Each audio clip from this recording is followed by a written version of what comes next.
Okay. Thank you. Just going to go over certain things because I'm sure it wasn't discussed. I'd like to go back to on Chav Testament days, the third wide line. Tanu Rabbanon. Hu lilmod ubno lilmod.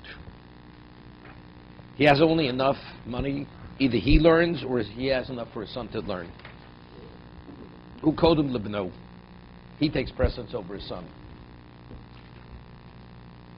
Rav Yehuda Omer. Rav Yehuda says, "In beno zoriz umemulach." What he says in the another girsa is umutzlach. But if the son has a greater capacity and he has greater potential to succeed, v'talmudo miskan biyodo, and he will retain what he studies, beno kodmo. Although we say mitzvah gufi odif, we say one's personal obligation takes precedence over his son's obligation. When it comes to the study of Torah, beno kodmo. Question is why? What about the principle of? Wait, let's first state it, and then you ask me the detailed questions. So it says, if the son has greater potential and will succeed, then even though we have a principle, mitzvah gufi odif, that one's personal obligation only takes precedence, when it comes to Torah, it's not the case. Beno kodmo. The question is why. Okay? You know, there's Gemara, normally there's a halacha of hasogas gvul. Hasogas gvul. You're not permitted to, the Gemara says in Bava Basra, that if you have a community that can only support one business, and somebody already opened a business in that community, another person wants to open the same type of business, and by opening it, he's going to create a competition, and he's going to put the first person out of business, or it's going to infringe on his ability to succeed. It's not permitted. That's the equivalent of what? Of moving over the boundary line. You have two neighbors. Person moves over the boundary line, so you're infringing on the other person's boundary. Here, because the community cannot support both two establishments, similar establishments, it's considered, it borders on stealing. He's not permitted, and they don't allow the second person to open.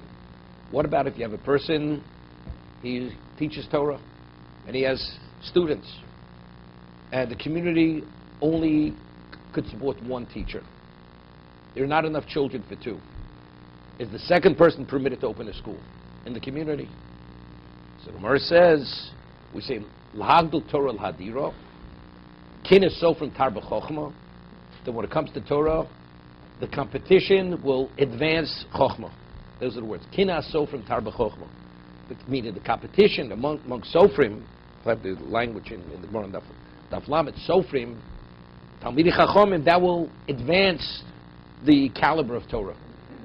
Because if I know what's at stake here, so what is the emphasis? The emphasis is not the person. The emphasis is what the outcome will be. What will be the result? When it comes to Torah, it's what the result will be. That's what's important. The end result. So since the end result will be one person, the competition will bring Torah to another level, it will bring the best out, and ultimately who is the best, and that's what we're interested. So even though one may be hurt financially, he's not going to have means of support, it's irrelevant. We're interested in one thing. What is going to be the end result? Some say it's similar here. Even though we normally have a principle of mitzvah gufi odif, what your personal obligation takes precedence over your son's obligation, but when it comes to Torah, whoever has the greatest potential, what the end result will be, that's all that's important when it comes to Torah. So Yeah. then it could be that the father is not so good at learning Torah, the son's not so good, but there's a neighbor who's having some great, and he's already so he should No. We'll see that. No. Good question. It's a good question. But we'll see. It has nothing. The Rambam rules in Hilchos Talmud Torah that the Rambam's words are that, which Gemara discusses later, it says, Vishinantum lo v'necho, in Kriya Shema. It says, V'necha elu talmidecho. Right? Those are your students. So the Rambam says, as a result of that, Kol chochem chochem Yisrael, any person who has the knowledge, chayev lelamed ben chavero Torah. You have to impart that Torah to ben chavero. That's your obligation. Kol chochem chayev lelamed ben chavero Torah. Those are Rambam's words. When is that? So it says, what about if a person, he has a son to teach, he has his grandson to teach, and he has other people to teach. Who has the priority on this time? The son first, then his grandson, and if he still has time, then he teaches Ben Chavero. Those are Rambam's words. That's why we have the three psukim. There's one pasuk tell me others, there's a pasuk tell me your own child, and there's a pasuk tell me your grandchild. Tomorrow we'll quote a pasuk that a grandfather has an obligation to teach his grandson Torah. It's a question, the Kesef Mishnah has a shiloh, that what about the son of a daughter? Here's a question. Halacha is, we don't differentiate. A grandchild, whether it's the son of a son or a son of a daughter. Because maybe, he says, the Kesef Mishnah, that if you have an obligation to teach your son, so you have an obligation to go to the next generation. But a father, as the Gemara said before, b'neichem v'lo b'nosechem, the chiyuv of Talmud Torah is only to a son, not to a daughter. So maybe the son of the daughter, because the link, there's no link there, so you don't go beyond, there's no way to go beyond that generation, so the grandson of a daughter is no different than Ben Chavero. You have no, but he comes out la halacha, and that's what it's ruled Shulchan Aruch. We don't differentiate whether it's Ben Bito or Ben Beno. The grandfather has an obligation to teach the grandchild. But of course, the son has priority over the grandson has priority over the grandchild, over Ben Chavero. Another question is, what about if the father cannot teach his son, for whatever reason? He doesn't have the knowledge base, or he doesn't have the time. He has an obligation to hire someone to teach his son, teach his son Torah. What about a chacham regarding Ben Chavero? He has no obligation to hire a person. There it's a halacha, you have to impart the knowledge that you have. The chiyuv of a Talmud Chacham is the knowledge you have an obligation to impart. The emphasis is not to make sure the other person knows Torah. If you possess Torah, you have to impart that knowledge. Your child, it's not imparting of knowledge. You have to make sure that your child knows Torah. You have to make sure that your grandson knows Torah. If that's the case, so that's your obligation. So it's like chayv odom lomal beno. You can't circumcise your own child. You have to hire a moel to do the milah. Same thing. Okay, so there's a difference between a third party and your own child. Regarding your own child, your grandchild, there the emphasis is that they should be knowledgeable. In regard to a third party's child, the emphasis is what? That you should impart what you have. So let's say you have no time to impart it because you're preoccupied at earning a living. You have no obligation then. What's going to be? Look, you want to be a tzaddik. You want to take your resources and use it. Of course, tavolo brocha. But in terms of a chiyuv, of a chacham, lalami ben chavero has nothing to do with that obligation. Go ahead, David.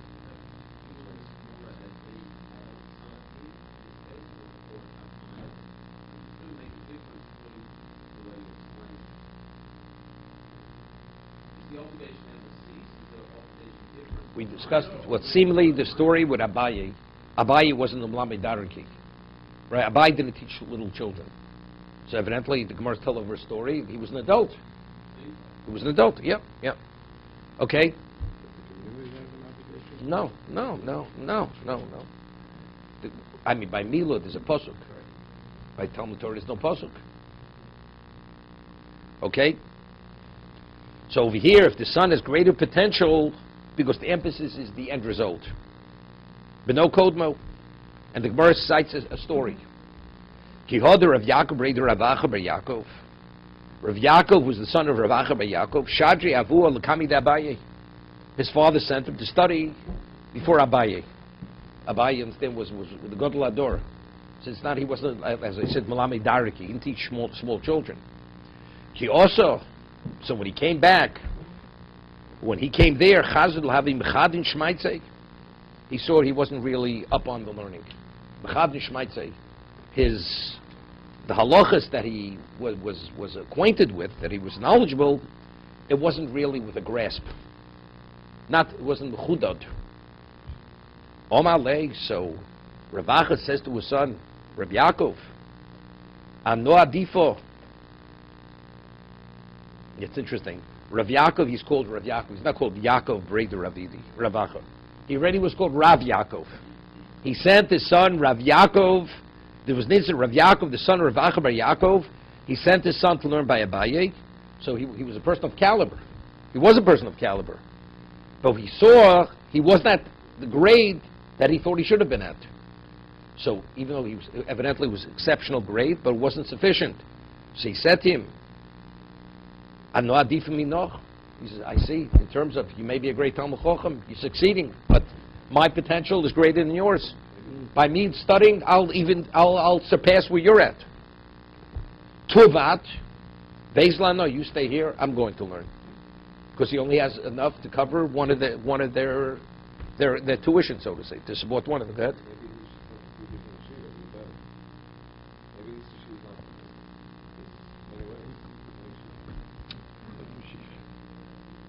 So what do you say?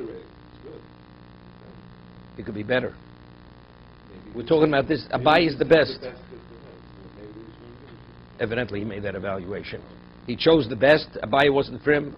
I could surpass you. So therefore, he takes precedence. So it's interesting.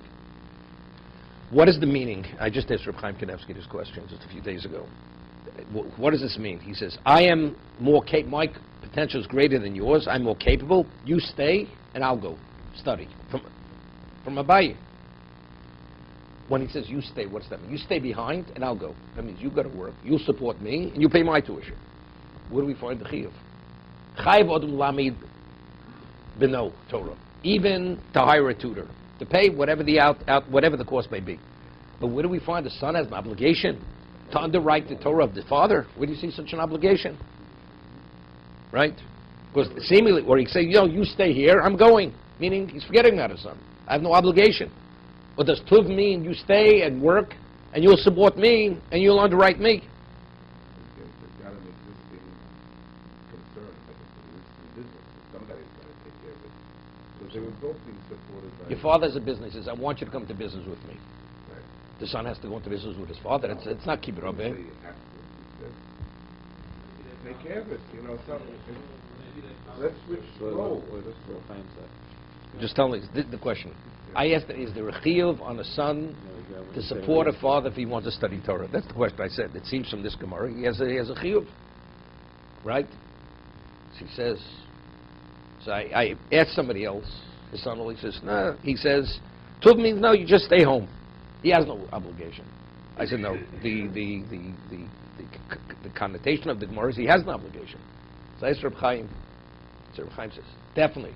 The son definitely has an obligation to support the father.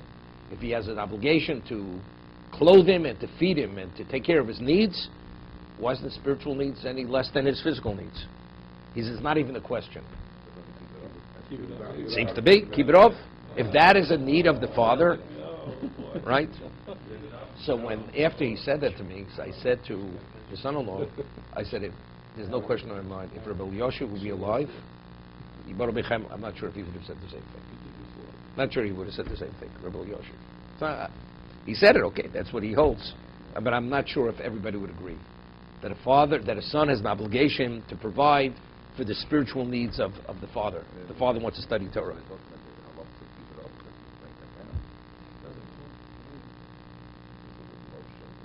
Yeah, that's what I'm saying. Yeah, but logically it makes sense what he's saying. It's a kal v'chomer. If you have to provide for his material, definitely for his spiritual. See, I would make this. Evidently, Ravacha Bar Yaakov was the accomplished Talmud Chacham. See, achilo ulovsho. Let's say he has clothing. He says, I want you to buy me another suit. So father has son has no obligation.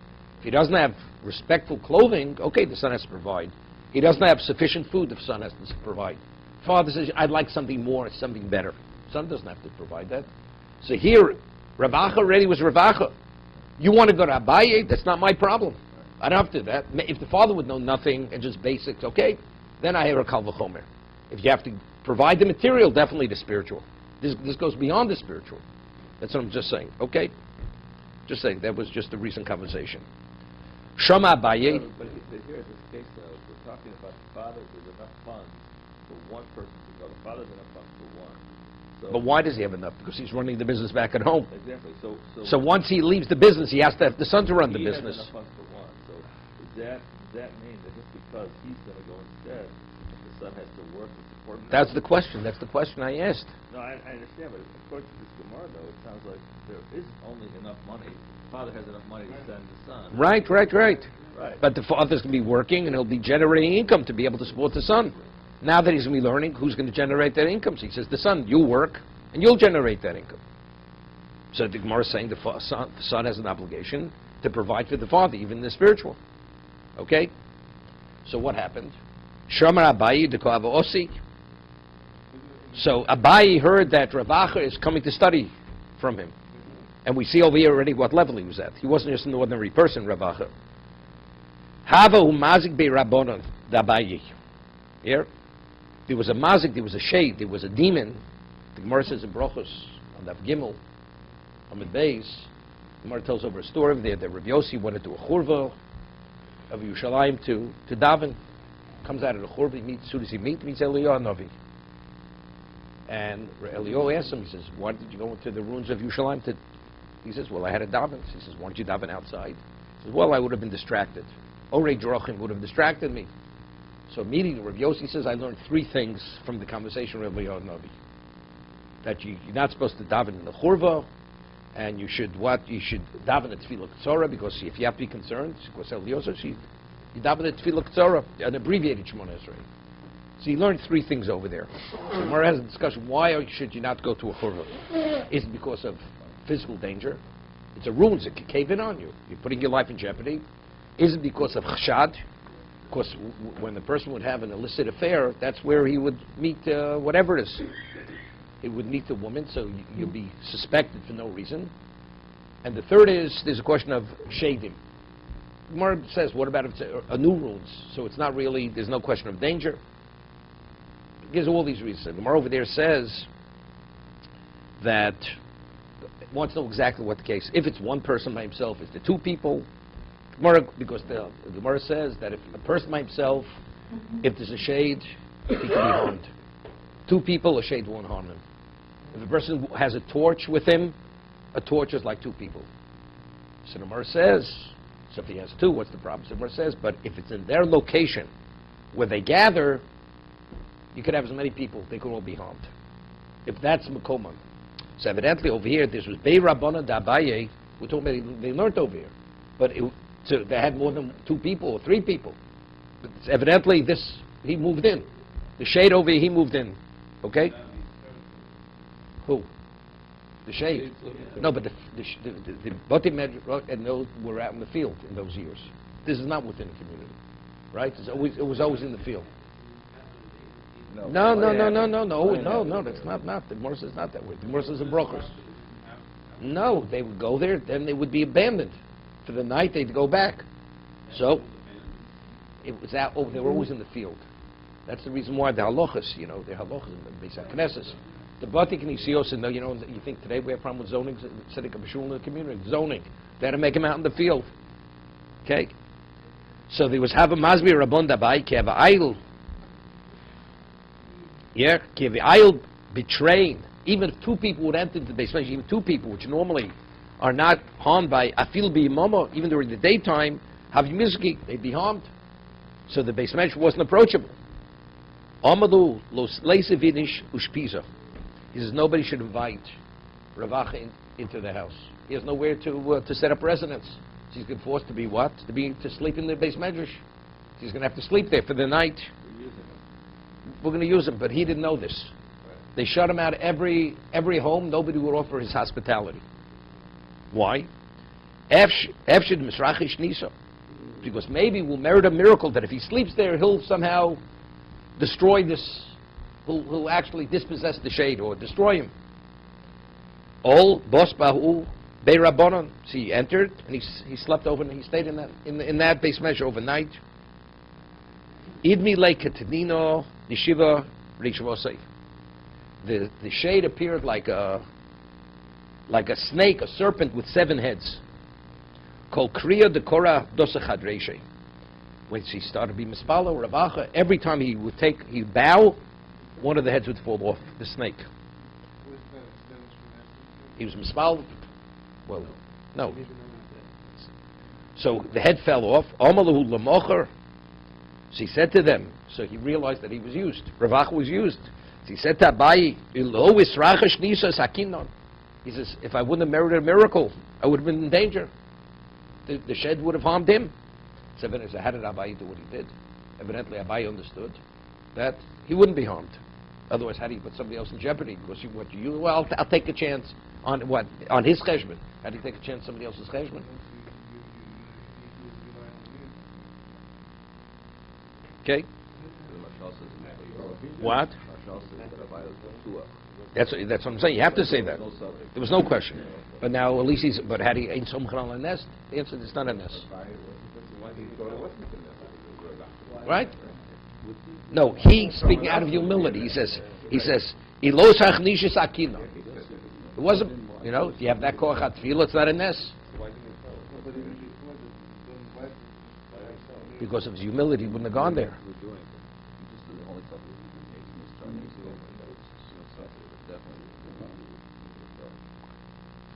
I always tell over the mice the story, he says, they should ask me, go do it. You're a tzaddik, go do it, go pray. What would he say? I'm a tzaddik. Who said I'm worthy that a miracle should happen?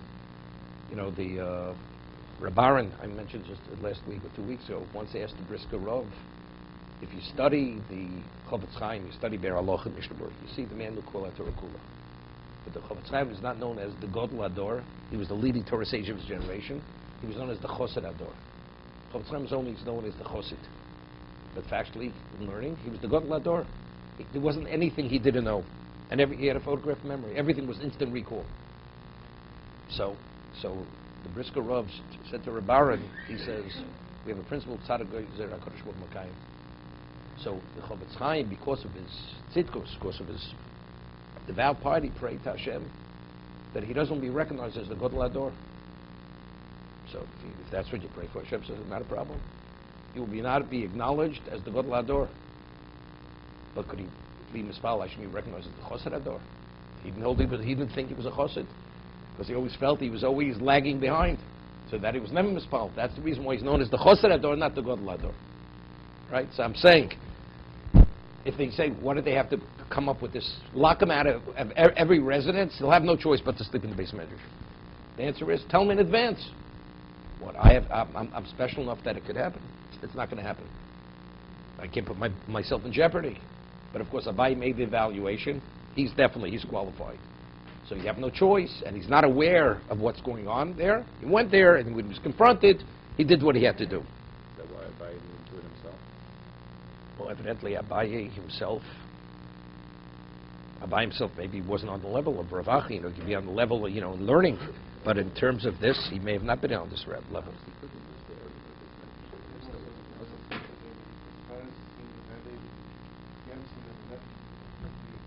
Who said? No, who said he didn't know? Of course he knew who he was. He came as Rav Acher Bar Yaakov. His son was Rav Yaakov. This is Rav Acher Bar Yaakov.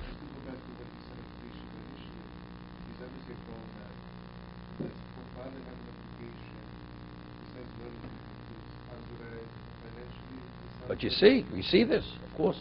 If you're not able to provide that level and you want to do that, you have that obligation. Okay, that's what we discussed before. Sima over here was a grown person. I mean, next Gemara speaks to what extent you have to. What's your obligation to teach your son Torah? Only if it's yeah. It's to be a level, just like this. No, Zohar is a mitzvah. Okay. How do you determine? I mean, Gemara says Zohar is a mitzvah. Okay, so you saw at the beginning. I don't know what level he was at. I mean, maybe he was still younger, so he didn't reach his full potential. And Tzav right away said, well, you're not, the lo mahadim shmaita. Lo mahadim. You're not sharp enough. You're not sharp. He thought he'd succeed to a greater degree. When he saw it wasn't, okay. His evaluation was, if that's the case, so it's worth it. Like that, so therefore he's not Zohar, he's not mitzvah to the extent that therefore it's not. So therefore... Then mitzvah the gufi odif. Then he takes precedence over it. That's what we're saying. Always mitzvah the gufi odif. Okay, but even, let's say, if he himself is not at that level, we're not talking about and someone who's learning, and he's not Zohar and himself, then basically he doesn't have the obligation. No, but that's only, no. That's only where he only has the means for himself and not for his son. Mm-hmm. Right? Here we're talking within the context of mitzvah the gufi odif. I understand. Right? But let's say it's not mitzvah the gufi odif. He has enough for both. Then of course you have to provide for your son. He's not going to succeed to the degree he will, but he'll succeed to some degree. Not only that, in the Rambam says, Chayiv kol chochem chochem yisher lamed es ha-talmidim. That's the words of Rambam. So it's an obvious question. You're only a Talmud after you studied. So what do you mean? You're obligated to teach Talmidim? So evidently what Rambam's saying, if a person has the characteristic of a Talmud, I mean he wants to learn, you have to provide the knowledge. But let's say he's not interested. You have an obligation to convince him to that. But a father, son says he's not interested in learning. The father has to do whatever he can not to leave a stone unturned, because there it's not imparting knowledge. There the emphasis is the son should know. The other is, I have an obligation to impart knowledge. Good, you want to hear it? It's available. So therefore he has to be a Talmud. If you're willing to be a Talmud, I have to impart the knowledge. You're not willing? That's not my obligation. But if it's your son or grandson, there the obligation is, it's not imparting knowledge, it's to make sure they know. According to the Gemara, we're not sure. From the Seemingly story, it not. appears that it's Even as an Torah, adult. Torah. Even as an adult. But, you know, they bring down the story, but this still doesn't mean that maybe there was no Torah or something. So, you know, it's still Maybe bar mitzvah. Bar mitzvah, whatever. Because he can't do it on his own, therefore... Right. After that, it's his own mitzvah to do faith. So then it's not going to be Right. What, the story with the shed? I think you see how special the father was. You see how special the father was.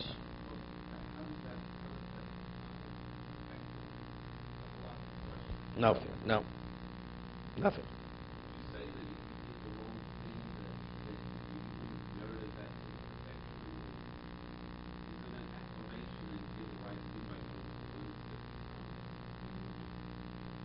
I don't think there was even a question, but he did the right thing. He saw the son wasn't up to par.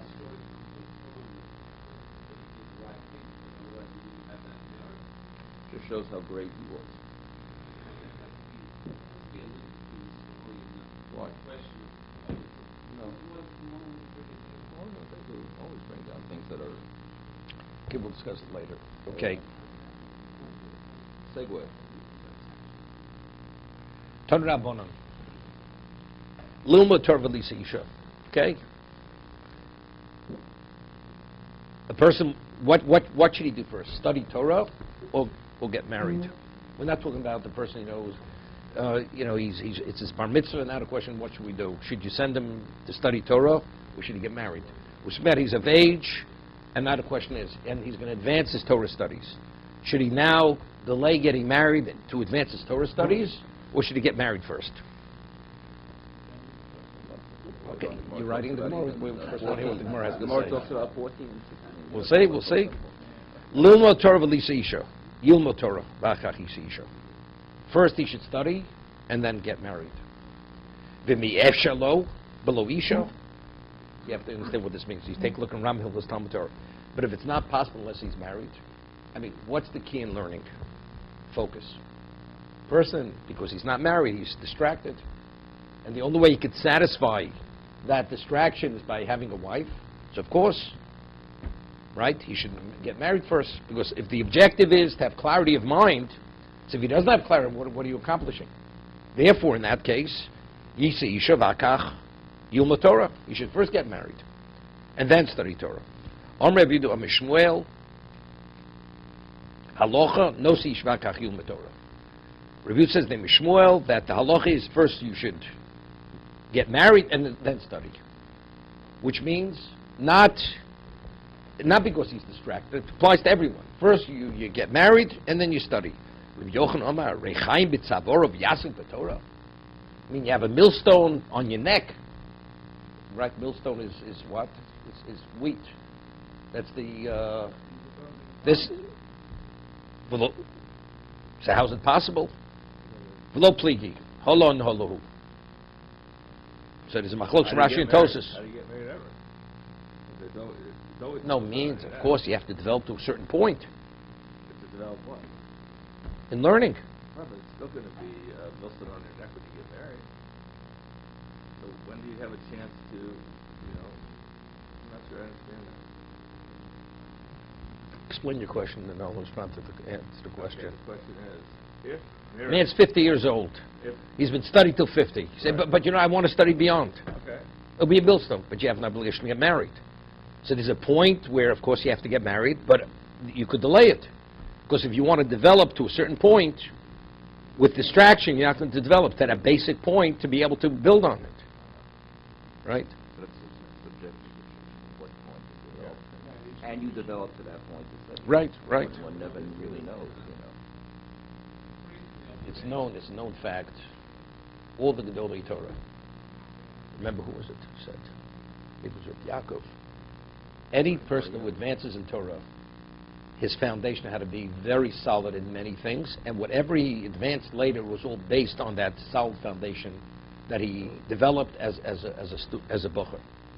But if initially there's certain aspects of Torah which he didn't develop properly, as much as he wants to do it later, it will never work. It'll never happen. You have to have a solid foundation.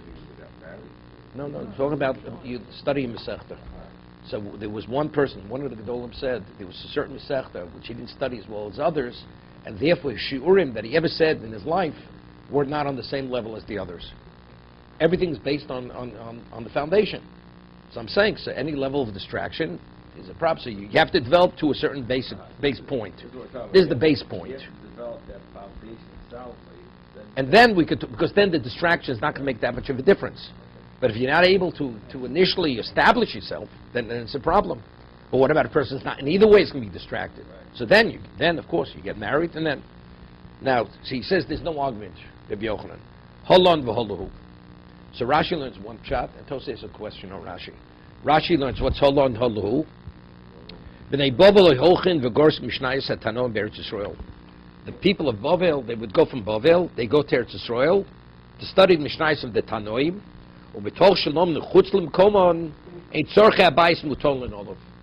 They'd leave over the wives. Maybe they would provide for them, whatever it was. And then they'd leave. So therefore, the daily distraction is not there. So no seisha dahava below hirur. And why is he not distracted with hirur? Because he's married. He has a wife. He's married. He has no hirur. He leaves. Which they stay in their location, so there's daily back and forth distraction. Therefore, it's a problem. Rabbi Yochanan, who's a Yushalmi, so therefore he says Rechaim b'Tzav Torah. But Shmuel was in Bavel, no problem, because they would go out of town, so to say. They go overseas. So there's a question. Well, what about paspas solo? Only as if the wife is available. Rashi, there's no problem here because it's paspas solo. How do you have paspas solo? Paspas solo is only factually your wife is here, she's not here. It's a problem. So therefore, Rabbeinu Tam inverts the whole story, just the opposite. But it's interesting. Rashi is consistent with his shita. There's a Gemara. The Gemara says in Yuma. This is what I wanted to Gemara in Yuma.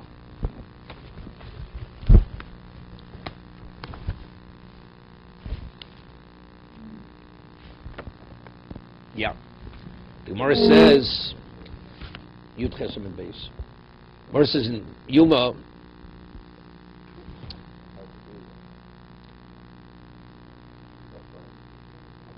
Ravki Miklo Ledarshish.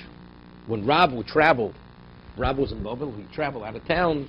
Before he'd arrive in the city, Darshish Machriz Man Havi Yudhiyoma. Meaning, literally, he had a wife in every port.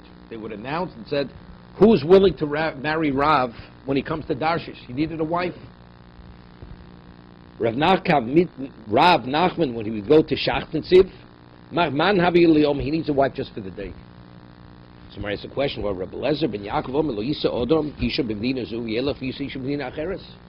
You're not permitted to have multiple wives in different communities or countries. Shem Yizdavuk Zem Zeh, because what's going to happen? He's going to have children from both, and they're not going to know the parentage, who the father was, and what's going to happen? Nitza Achnose Achoso. A brother's going to end up marrying a sister. Okay? So how would they, wherever they want, they had a wife, and evidently they cohabited with them.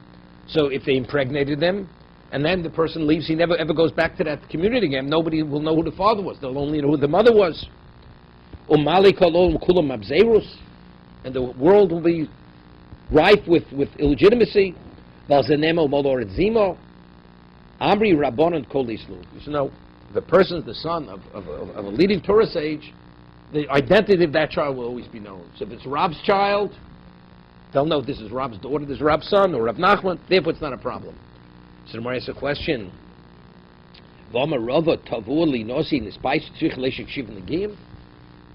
That a person, when you set the marriage date, because a woman is affected emotionally, you have to wait 7 days, and then she goes to the mikveh.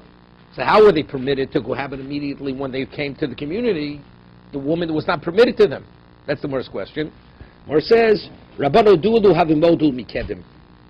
Havim kadmi shadvi shlucha. Yeah? They would send an agent initially to say the marriage will take place 7 days or 8 days later. So when they would come, they were ready, would go to the mikveh, so everything was okay. Iba seimo, yichudi havim yachtidu. They wouldn't cohabit with them.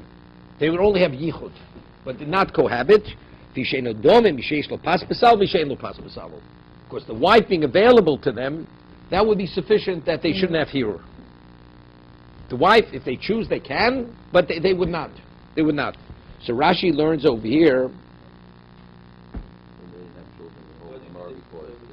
No, they said they didn't have.